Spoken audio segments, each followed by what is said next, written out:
The night started like any other in our quiet neighborhood on the outskirts of Denver. The air was crisp, the moonlight soft against the roof of our house, and inside, everything seemed calm, at least on the surface. My name is Rebecca Wallace, and this is the story of the night my son tested the ultimate limit and how everything I thought I knew about loyalty and love shattered in a matter of hours. My husband Marcus had been away on a business trip for the past 4 days. He worked in corporate sales and traveled often.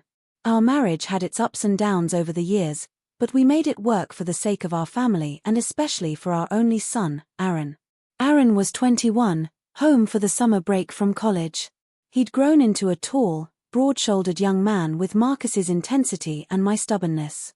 We had always been close, maybe even unusually close.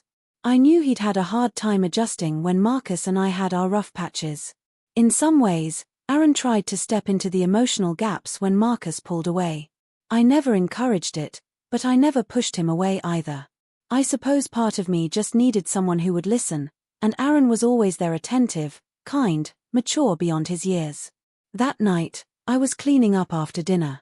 Aaron had cooked pasta and garlic bread, and we'd opened a bottle of wine, maybe not typical for a mother and son, but we had these rare evenings where it felt nice to talk as adults. We sat at the table longer than usual, laughing, sharing stories from the past, talking about college, about dreams. Then somehow, the conversation drifted into more personal territory. He asked if I was happy, truly happy with Marcus. It caught me off guard. I paused, glass in hand, and looked at him. His eyes were steady, too steady. He wasn't just asking, he wanted to know something deeper. I answered truthfully, saying I didn't really know anymore. It felt like I was admitting a secret I had hidden from myself. We moved to the living room, still talking.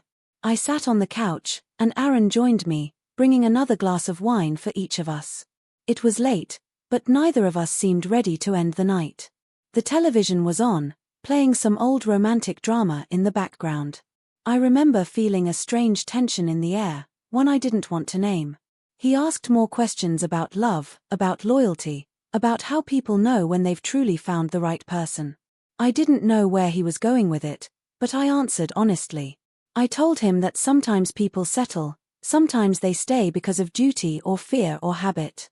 His expression darkened a little, and then he said something I'll never forget. What if someone really sees you, like completely sees you and accepts you? Would you choose that, even if it broke all the rules? The silence after that question was heavy. I didn't know what to say.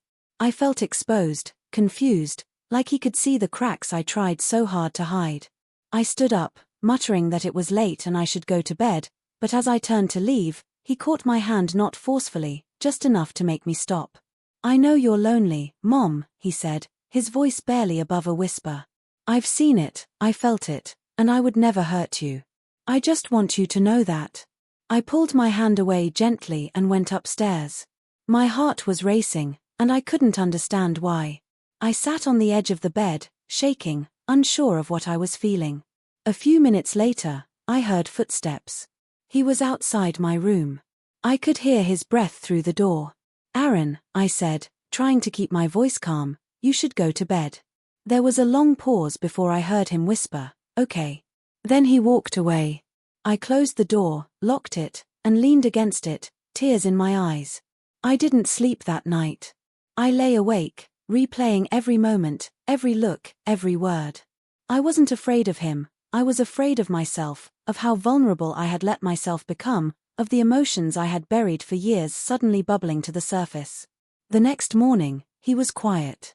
He made coffee, avoided eye contact, and said he was going out for the day. I nodded, thankful for the space I needed to think. What had just happened between us was not an act of infidelity in the physical sense, but something emotional had crossed a line. I felt responsible for it, for being too open, for letting my guard down, for allowing my emotional wounds to spill over into something inappropriate. I had to remind myself that I was his mother, not someone searching for validation or affection from a younger man, even if that man happened to be my own son. That afternoon, Marcus called. He said his meeting had ended early, and he'd be home by dinner. I felt a strange mix of relief and dread. I knew I needed to talk to someone outside the house, outside the situation. I called my sister Stephanie and asked if I could come over. She could tell something was off and said yes immediately.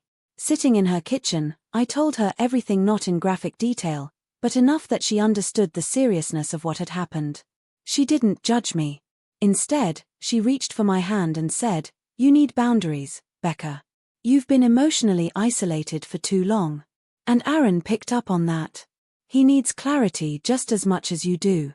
That night, when Marcus came home, I greeted him with a smile and a hug.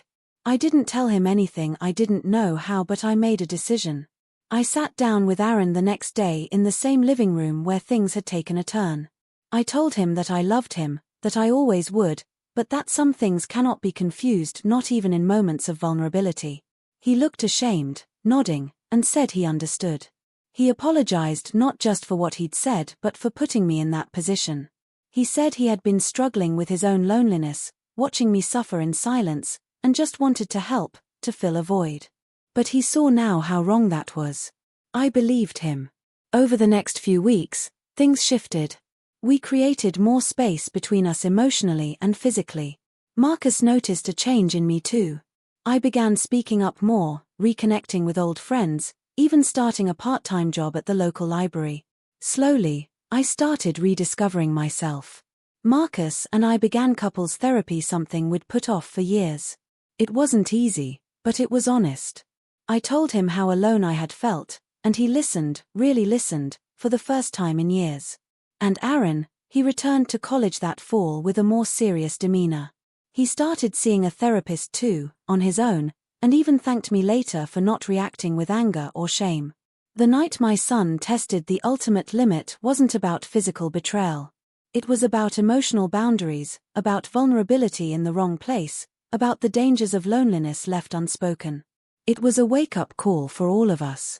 Infidelity isn't always about crossing the line with someone outside the family. Sometimes it's about letting emotions drift too close to the edge, forgetting who we are and what roles we must uphold. I learned that night just how fragile things can be when love is missing and silence grows louder than words. But I also learned something else, that healing begins with truth, and boundaries are a form of love.